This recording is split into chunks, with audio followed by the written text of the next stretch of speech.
नमस्कार दोस्तों, स्वागत है आप सभी का नेमी टेक्निकल क्लासेस में।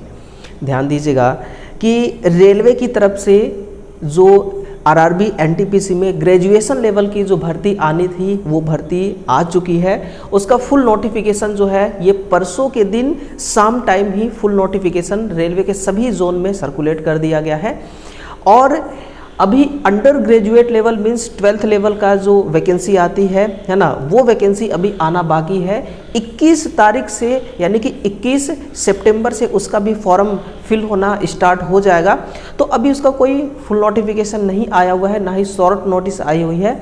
तो यूँ समझिए कि जैसे कि एक दिन पहले ग्रेजुएशन वाली वैकेंसी का इसका फुल नोटिफिकेशन आया, वैसे ही अंडर ग्रेजुएट वाले का भी एक दिन पहले 2 दिन पहले उसका भी एक फुल नोटिफिकेशन आपको देखने को मिलेगा।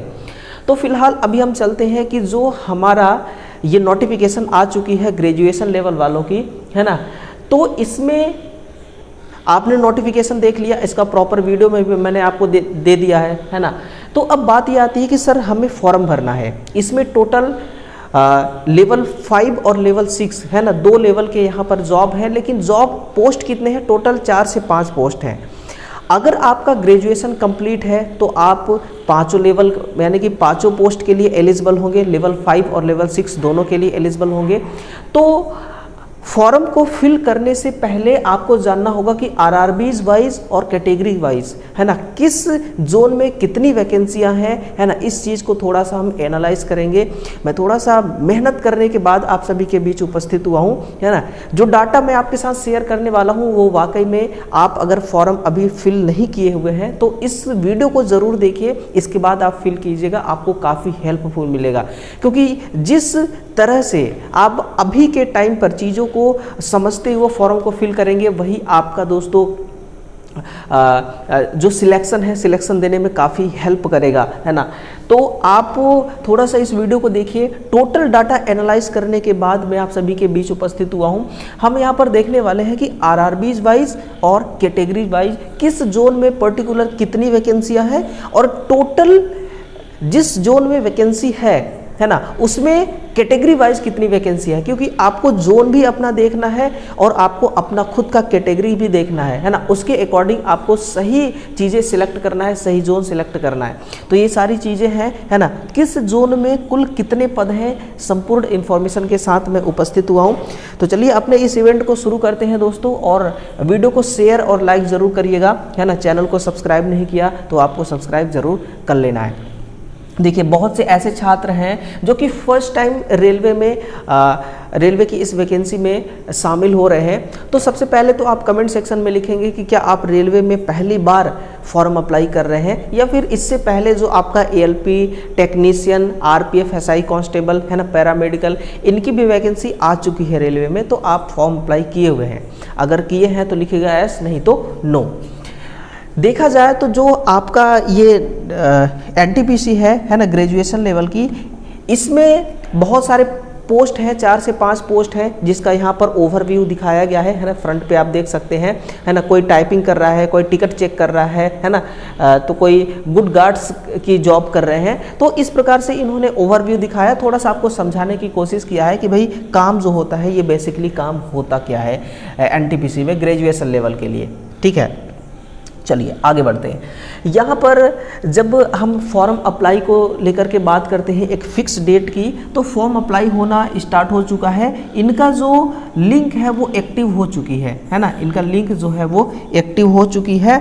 अगर आप चाहते हैं फॉर्म अप्लाई करना तो आप अप्लाई कर सकते हैं। 14 सितंबर 2024 से ही फॉर्म अप्लाई हो रहे हैं और 13 अक्टूबर 2024 तक फॉर्म अप्लाई होगा रात के 12 बजे तक। तो 1 महीने का आपके पास समय है, पूरे इत्मीनान के साथ भरिएगा। किसी भी प्रकार का कोई आपको ऐसा डाटा फिल नहीं करना है ना, जिसके वजह से आपको इस डेट का इंतजार करना पड़े, मॉडिफिकेशन विंडो वाली डेट का इंतजार करना पड़े। वन टाइम में सही तरीके से इंफॉर्मेशन फिल करें ताकि झंझट का कोई सामना ही आपको ना करना पड़ सके। और पेमेंट करने का यहाँ पर डेट की अगर बात करें तो 14 अक्टूबर से लेकर के 15 अक्टूबर तक यहाँ पर 2 दिन आपका विंडो ओपन रहने वाला है। फिर अगर मॉडिफिकेशन करना ही है आपको तो फिर मॉडिफिकेशन के लिए यहाँ 16/10 से लेकर के 25/10 तक यहाँ मॉडिफिकेशन के लिए विंडो ओपन रहने वाली है। तो ये पूरा डिटेल्स किसके लिए था मेरे भाई, ये डिटेल्स था आपका फॉर्म अप्लाई लेकर के, यानी कि इनका फर्स्ट जो प्रोसेस है फॉर्म फिल कराने का, तो ये फर्स्ट प्रोसेस अप्लाई करने का था, ठीक है ना। यहाँ से आप 14/9 से स्टार्ट होते हैं और इनका लिंक 25/10 तक रहने वाली है एक्टिव। इसके बाद हम आते हैं अपने एनटीपीसी के जो ग्रेजुएशन लेवल की जो पोस्टें हैं, तो टोटल 5 पोस्ट है, आप देख सकते हैं यहाँ पर, है ना, टोटल 5 पोस्टें हैं। अगर आपका ग्रेजुएशन कंप्लीट है तभी आप इसमें फॉर्म को भर सकते हैं। तो एक बार कमेंट सेक्शन में ज़रूर लिखेंगे कि आपका ग्रेजुएशन क्या कंप्लीट है। देखिएगा, अगर आपका ग्रेजुएशन कंप्लीट है तो आप हो सकता है कि 5 पदों के लिए यहाँ पर 5 पोस्टों के लिए आप यहाँ पर फॉर्म को अप्लाई करेंगे, है ना। आप चीफ कॉमर्शियल कम टिकट सुपरवाइजर के लिए भी करेंगे, स्टेशन मास्टर के लिए भी करेंगे, गुड्स ट्रेन मैनेजर के लिए भी करेंगे, जूनियर अकाउंटेंट, असिस्टेंट कम टाइपिस्ट, सीनियर क्लर्क कम टाइपिस्ट, है ना। 5 पदों के लिए यहाँ पर फॉर्म को भरेंगे, है ना, नेम ऑफ पोस्ट। तो यहाँ पर आप एक चीज़ आपको समझना होगा कि किसमें आपका आगे चल करके क्या एग्ज़ाम सिनेरियो रहने वाला है, और फिर यहाँ पर स्किल टेस्ट जो है किस पोस्ट के लिए स्किल टेस्ट में टाइपिंग टेस्ट होगा और किस पोस्ट के लिए आपका साइको टेस्ट होगा, ये सारी जानकारी आपको पता होना चाहिए, है ना। बाकी अगर हम यहाँ इनिशियल पे की बात करें उससे पहले लेवल को देखिए, तो ये लेवल 6 और लेवल 5 की टोटल 3 यहाँ पर पोस्टें हैं और लेवल 6 की 2 पोस्ट है ना।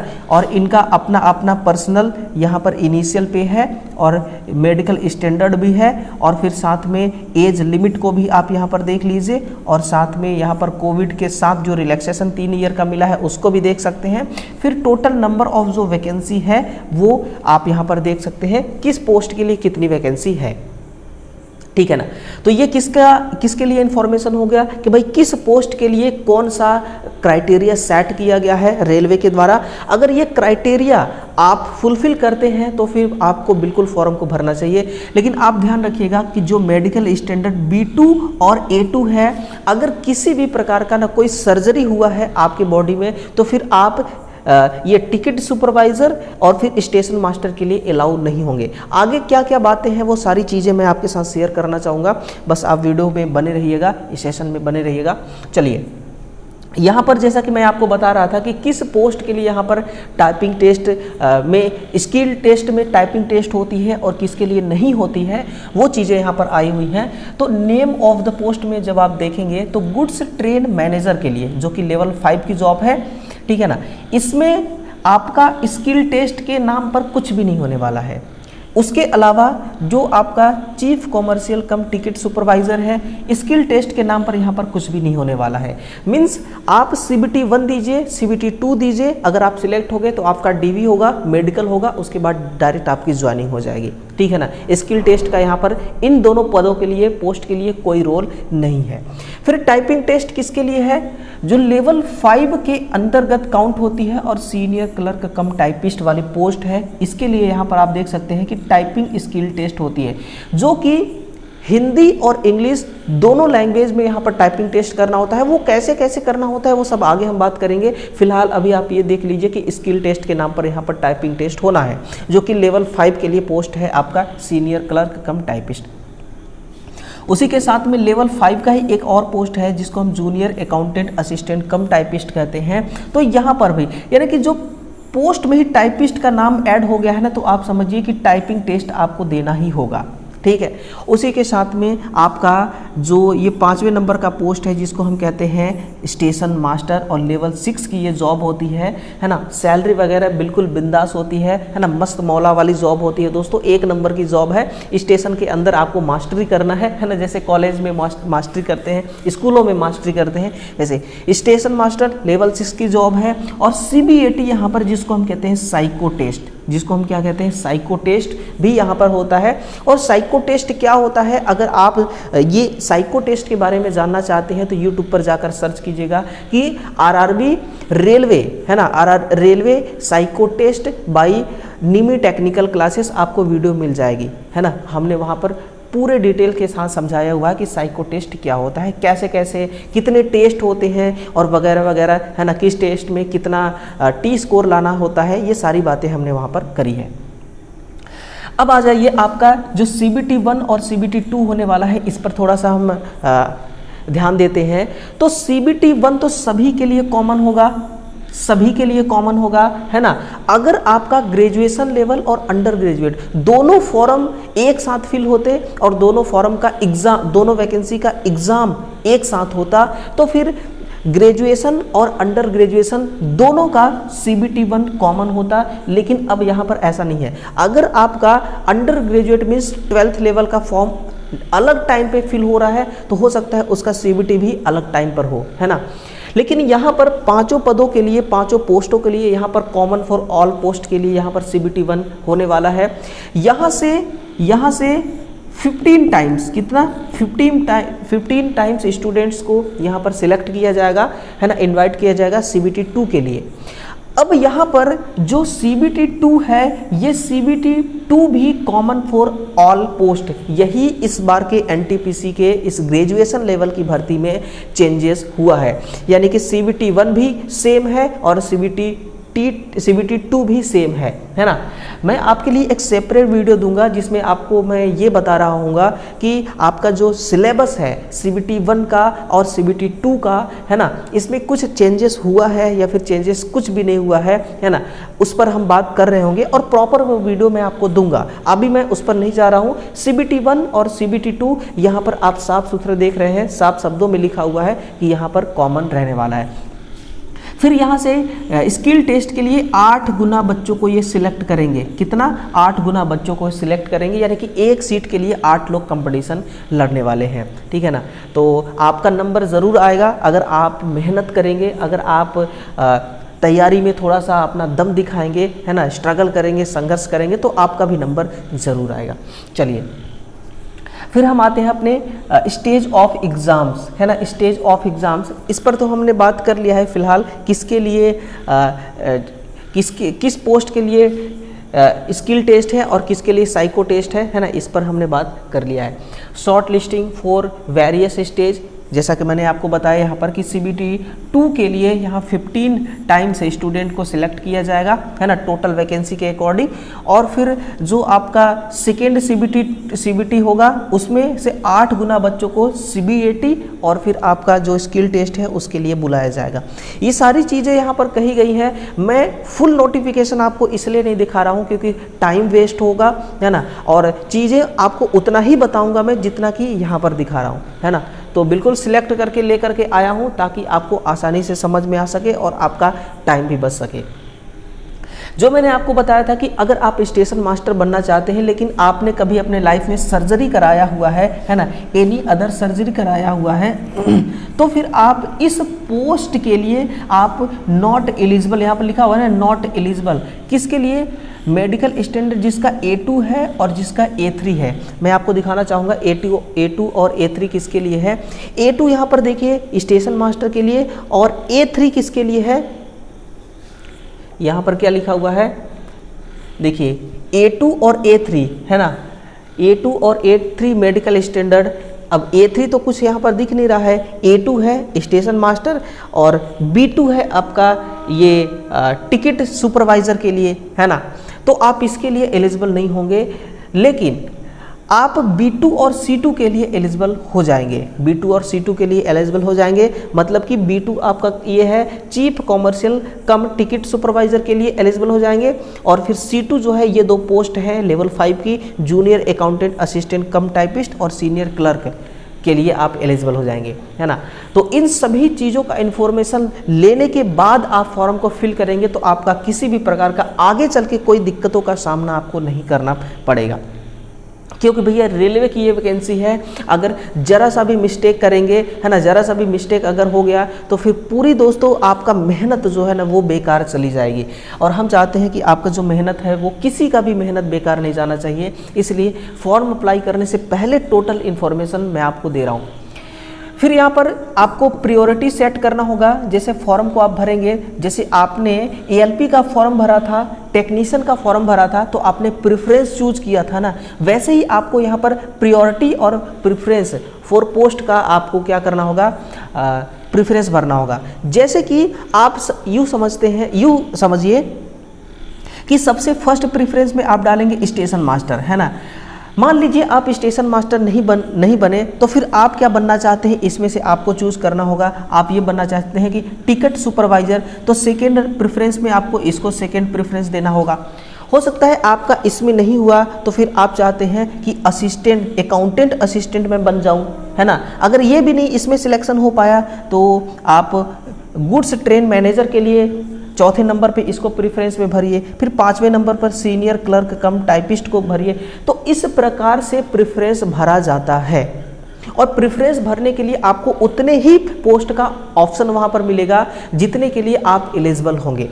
तो आपका अगर ग्रेजुएशन कंप्लीट है तो फिर आप सभी पोस्ट के लिए एलिजिबल हो जाएंगे। आपको आराम से प्रेफरेंस भरना है और ये प्रेफरेंस भरना ये आपके हाथ में है ना। ये प्रेफरेंस कैसे भरना है, ये चूजन आरआरबी कैसे करना है, ये आपके हाथ में है, ठीक है। अब आ जाइए सर, हमने सब कुछ देख लिया, नोटिफिकेशन देख लिया, सारे क्राइटेरियाज को देख लिया, कैसे कैसे फॉर्म भरना है ना। अब आपको ये भी जानना जरूरी होगा कि किस जोन में पर्टिकुलर कितनी वैकेंसी है और किस जोन के किस कैटेगरी में कितनी वैकेंसी है ना। सारी इंफॉर्मेशन ये भी आपको पता होना चाहिए, तब जाकर के सही डायरेक्शन की ओर आप आगे बढ़ पाएंगे। तो यहाँ पर देखिएगा जोन जो फर्स्ट है कोलकाता है। मैं आपको बताऊं, जब एएलपी का फॉर्म आया था तो उसमें बिलासपुर जो था वो सबसे फर्स्ट नंबर पर था, वहाँ पर सबसे हाईएस्ट नंबर ऑफ वैकेंसी थी। लेकिन इस बार के इस भर्ती में जो कोलकाता है, इस कोलकाता में देखा जाए टोटल 1382 पदों पर यहाँ पर जो है ये भर्ती आई हुई है, जिसमें लेवल 5 के 791 पद हैं और फिर लेवल 6 के 591 पद हैं, है ना। वहीं पर मुंबई में देखा जाए तो लेवल 5 के टोटल 3 पोस्ट हैं, ध्यान दीजिएगा, 3 नौकरी है लेवल 5 में और तीनों का मिला करके 514 है और लेवल 6 का 313 है। दोनों पोस्टों को मिला करके टोटल 827 पद हो गए। फिर भुवनेश्वर की तरफ जाएंगे तो 707 लेवल 5 और 51 लेवल 6, 758 टोटल। फिर बिलासपुर में देखिए, बिलासपुर इस भर्ती में 475 पर ही दम तोड़ दिया है ना। 475 लेवल 5 और लेवल 6 में 174, टोटल मिलाकर के 649 पदों पर यहाँ पर वैकेंसी रही है इस बार की। वैसे ही गुवाहाटी की तरफ देखा जाए तो 218, 298 टोटल 516 और अहमदाबाद में 288, 228 और फिर 516 इसमें भी, यानी कि टोटल नंबर ऑफ वैकेंसी ये दोनों जोन में सेम ही है। फिर बेंगलुरु में 329, 167 और टोटल 496 पद यहाँ पर है। तो आप देख सकते हैं, कोई ज़रूरी नहीं मेरे भाई कि कोलकाता में सबसे ज़्यादा नंबर ऑफ वैकेंसी है तो सारे स्टूडेंट कोलकाता की तरफ ही भागे, है ना। कोई ऐसा ज़रूरी नहीं है, ठीक है ना। अगर आपकी तैयारी में दम है और आपके अंदर इतना कॉन्फिडेंस है कि भाई मेरा अगर घर बिलासपुर की तरफ है या फिर मेरा घर मुंबई में है तो 500 मान लीजिए लेवल 5 के लिए आप फॉर्म भरते हैं तो 514 टोटल पोस्ट हैं, पद हैं यहाँ पर, है ना। तो फिर मैं बेशक कोलकाता में 791 है लेकिन मैं यहाँ पर नहीं जाऊँगा, मैं मुंबई में ही रहूँगा, है ना। इतना कॉन्फिडेंस अगर आपके अंदर है तो फिर दोस्तों कोलकाता की तरफ जाने की कोई ज़रूरत नहीं। वैसे भी सबसे ज़्यादा ट्रैफिक कहाँ पर रहने वाला है तो कोलकाता में ही सबसे ज़्यादा ट्रैफिक रहेगी बच्चों का, है ना। आप देखिएगा जैसे कि आपका रेलवे का ये एएलपी में रहा था बिलासपुर में, है ना, सबसे ज़्यादा। तो वैसे इस बार भी ट्रैफिक रहने वाला है और ये तो बनी बात है ना कि जहाँ पर नंबर ऑफ वैकेंसी ज़्यादा होती है छात्र वहाँ पर ज़्यादा जाते हैं, सिलेक्शन के चांस ज़्यादा हो जाते हैं, है ना। वो एक अलग बात है कि वहाँ पर कंपटीशन का लेवल फिर अप हो जाता है, वो एक अलग बात है, ठीक है। फिर अलग जोन में देखिए सिकंदराबाद में टोटल 478 है, लेवल 5 का 443, लेवल 6 का 35 है। चेन्नई में देखा है 273, 163 है ना, टोटल 436। और फिर आपका चंडीगढ़ है 228, 82 और फिर 410 टोटल है। रांची है 236 और लेवल 6 86, 322 टोटल है, और प्रयागराज में 153 74 और फिर 227 टोटल है। और मालदा की तरफ देखा जाए तो 132 और 66 टोटल मिला करके 198, और तिरुवनंतपुरम में 58 है लेवल 5 में, यानी कि कम ही वैकेंसी है, और 116 लेवल 6 की, 174 है टोटल।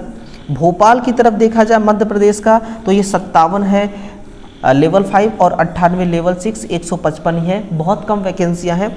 और जो आपका जम्मू श्रीनगर है ये 91 54 174। अगर ऐसा देखा जाए ना तो टोटल नंबर ऑफ वैकेंसी ही बहुत कम है, 8113 वैकेंसी कुछ नहीं है रेलवे में, ठीक है ना। वो एक अलग बात है कि अब रेलवे ने ये कमिटमेंट किया है कि भैया अब हम आपको हर साल वैकेंसी देंगे, ये एक अलग बात है ना। लेकिन फिर भी 6 साल में ये वैकेंसी आ रही है, तो जो अभी सीटें खाली हुई हैं, जो सीटें वैकेंट हैं, उसको फिल करने के हिसाब से अगर देखा जाए तो 8113 वैकेंसी कुछ भी नहीं है, ठीक है ना, इतना वैकेंसी कुछ भी नहीं है। तो आपने देख लिया, अब आप खुद सिलेक्ट कीजिएगा कि भाई आपके लिए कौन सा जोन सबसे बेस्ट है। अगर आप फिर भी कंफ्यूजन में हैं तो फिर आप कमेंट सेक्शन में लिखिएगा कि सर आप हमें ये भी बताइए कि हमारे लिए कौन सा जोन सबसे बेस्ट है, फिर मैं उस पर भी आपके लिए एक प्यारा सा सेशन लेकर के आऊँगा। ठीक, चलिए अब हम यहाँ तक पहुँच गए हैं, तो थोड़ा सा ये आप देखिए, कुछ 4-6 यहाँ पर आरआरबीज हैं, जैसे चंडीगढ़ हो गया, भोपाल, भुवनेश्वर, बिलासपुर, गोरखपुर और आपका चेन्नई, ये 6 ही हैं। आप फुल नोटिफिकेशन में देखिए, टोटल आपको जोन मिल जाएगा। तो यहाँ पर आपको क्या मैं दिखाना चाह रहा हूँ, यहाँ पर ये दिखाना चाह रहा हूँ कि आप अगर अनरिजर्व के हैं और चंडीगढ़ में आपको फॉर्म भरना है चंडीगढ़ में, है ना, तो अनरिजर्व में आप टोटल नंबर ऑफ वैकेंसी कितना है आपके लिए, ठीक है ना। लेवल 6 के लिए तो अनरिजर्व में आप देखिएगा 26 है ना, एससी में 9 है, एसटी में 7 है, ठीक है ना, ओबीसी में 16 है, ईडब्ल्यूएस में 6 है और टोटल 61 है।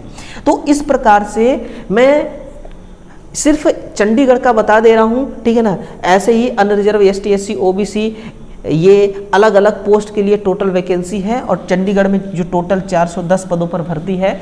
ऐसे ही आप अपने जिस भी पर्टिकुलर जोन में आपको फॉर्म भरना है, उस जोन का आप पूरा रिव्यू देखिएगा, वैकेंसी का रिव्यू देखिएगा, है ना, कि कितनी सीटें हैं, उसके बाद ही आपको फॉर्म भरना है, ठीक है ना।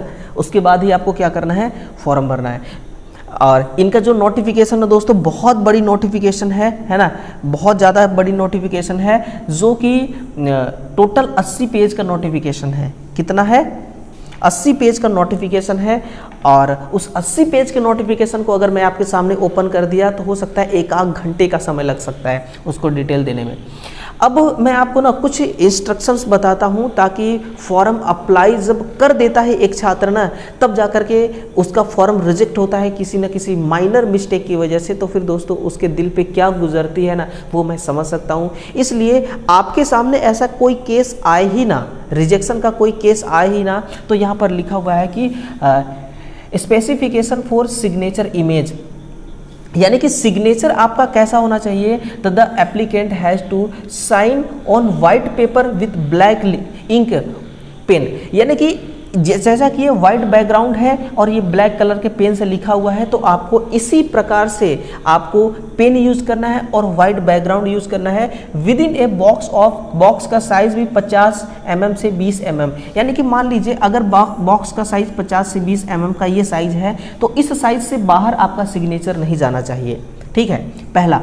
दूसरा है कि signature must be in running letter and not in block letters, यानी कि ब्लॉक लेटर्स कई लोग क्या करते हैं, जैसे कि मेरा नाम विजय है तो मैं क्या लिख करके आ जाऊंगा, VIJAY, या फिर मैं हिंदी में लिख दूंगा अपना नाम विजय। ये कोई सिग्नेचर थोड़ी हुआ, इसको सिग्नेचर नहीं कहा जाता। सिग्नेचर मीन्स अगर मैं मान लीजिए अगर मैं अपना फुल सिग्नेचर करूं इस प्रकार से, जिसमें रनिंग हैंड में हो, रनिंग लेटर में मेरा नाम लिखा हुआ हो, उसको कहा जाता है सिग्नेचर, है ना। तो सिग्नेचर आपका रनिंग लेटर में होना चाहिए, नॉट इन ब्लॉक लेटर में, ठीक। फिर है the image should be in JPG या जेपीईजी फॉर्मेट में हो और 100 DPI रेजोल्यूशन का हो। ये सारी चीज़ें हैं। बाकी जब आप फॉर्म भरने जाएंगे तो जो ऑनलाइन वाला है वो सब कुछ ये सेट कर देगा। बस आपको आप अगर सिग्नेचर इस प्रकार से करके देंगे ना तो भी ऑनलाइन वाला कभी आपको नहीं कहेगा कि ये गलत है ना, वो इसी को अपलोड कर देगा, वो इसी को अपलोड कर देगा, ठीक है ना। बाकी आगे बाकी आगे आपका फॉर्म रिजेक्ट हो जाए या फिर एक्सेप्ट हो जाए, फिर ऑनलाइन वाले को कोई मतलब नहीं, रिजेक्ट भी हो जाता है तो भी उसका कोई नुकसान नहीं, नुकसान सिर्फ आपका होगा, ठीक है ना। तो ये सिग्नेचर को लेकर के था। और जो फोटो को लेकर के बातें हैं उसको भी थोड़ा सा सुनिए कि फोटो बिल्कुल आपका फेस कट सामने दिखना चाहिए, है ना, और पीछे का जो बैकग्राउंड है वो बिल्कुल वाइट होना चाहिए, ठीक है ना। और कैप वैप ऐसा कुछ भी नहीं होना चाहिए। आपका अगर मेरे जैसा बाल छोटा छोटा है तो कैप बिल्कुल मत लगाइए, आप लगाते भी हैं मतलब कि लगाइए, आप फोटो जब खिंचा रहे हैं उस टाइम पे आपको नहीं लगाना है ना। फोटो खिंचाते समय आपका जो फेस कट है वो बिल्कुल प्रॉपर विजुअल होना चाहिए, ये इंस्ट्रक्शन है। चलिए, तो आई होप कि आपको सारी इन्फॉर्मेशन दोस्तों पसंद आई होंगी। जो टोटल इन्फॉर्मेशन था, है ना, ये कैसा लगा कमेंट सेक्शन में आपको लिख करके बताना है। कमेंट सेक्शन आपके लिए यूट्यूब ने इसीलिए दिया हुआ है, तो उसका यूटिलाइज कीजिएगा, ठीक है ना। तो टोटल इन्फॉर्मेशन के साथ दोस्तों मैं आपके सामने से अब देखिए दूर जाना चाहूँगा, और इसके पीछे का रीज़न है कि मुझे और भी आप लोगों के लिए कंटेंट इकट्ठा करना है, और वो फॉर्म अप्लाई कैसे कैसे करना है, टोटल वो डेटा आपके साथ कलेक्ट करके आपके साथ शेयर करना है ना। तो अपने लफ्ज़ों को मैं यहीं पर समाप्त करना चाहूँगा। वीडियो को शेयर लाइक ज़रूर करिएगा, चैनल को सब्सक्राइब नहीं किया है तो ज़रूर करिएगा, और फिर साथ ही अपना ख्याल रखिएगा। मिलते हैं अगले सेशन में मेरे भाई, तब तक के लिए आप सभी का दिल से बहुत बहुत धन्यवाद है ना। अपना ख्याल रखिएगा और अपने से बड़ों का सम्मान कीजिएगा। धन्यवाद।